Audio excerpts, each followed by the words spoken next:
هلا وحبايبي، شلونكم؟ شلون صحتكم؟ ان شاء الله زينين. رجعت لكم بهذا الفيديو، اتمنى يعجبكم، واذا عجبكم لا تنسوني من اللايك والمتابعة وفعلوا الجرس حتى يوصلكم كل شي جديد انا انزله.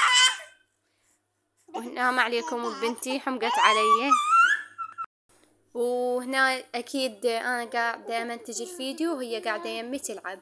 فالمهم هسه خلونا بالموضوع. هنا بالبداية اكيد يوم من ايامي بشهر رمضان بديت بالبداية انا اول ما اقعد شو اسوي؟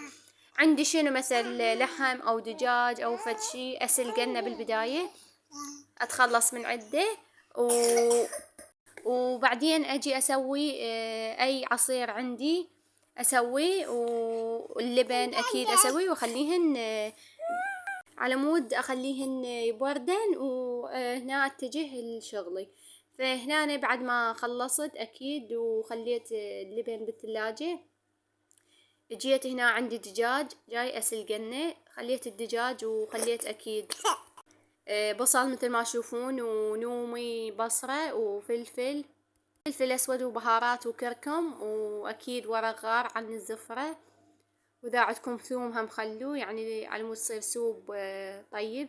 فهنا بعد ما خليتهن وتركت الدجاج يسلق على راحته، جيت اسوي الحشوة. هنا الحشوة قصصت بوتيتا وبصل، بعد ما حمست البوتيتا والبصل وطلعتهن اكيد ضفت الكشمش والشعرية، وهنا خليت عندي معلبات بازاليا وجزر، جيت ضفتهن.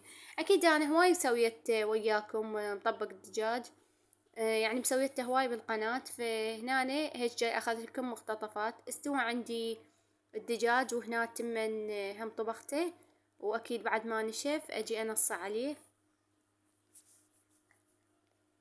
وهنا جيت اخذ لكم يعني هيك صور تشوفون كمل عندي الحشو وكمل عندي السوب وطلع كلش طيب. وهنا اكيد اذن وصبينا. اول شي احنا نصلي بعدين نتفطر، واكيد الله يتقبل منا ومنكم. واقول لكم هنا سهمنا وسهمكم العافية.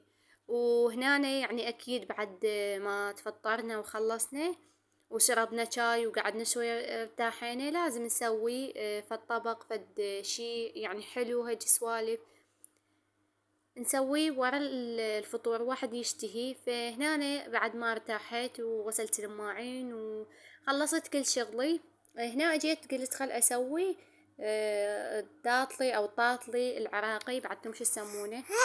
سويت اول بالبداية الشيرة قلاصين شكر وقلاص واحد من الماي وشوية لمندوزي، واتركها تسخن. لازم الشيرة مال الطاطلي او الداطلي تصير ثخينة. فهنا أنا صورت لكم بكل تفاصيله، وهسه راح اشرح عليها. اجيت خليت خاشوقتين من الزيت او 3 خواشيق من الزيت وخليت 3 خواشيق من الشيرة سويتها.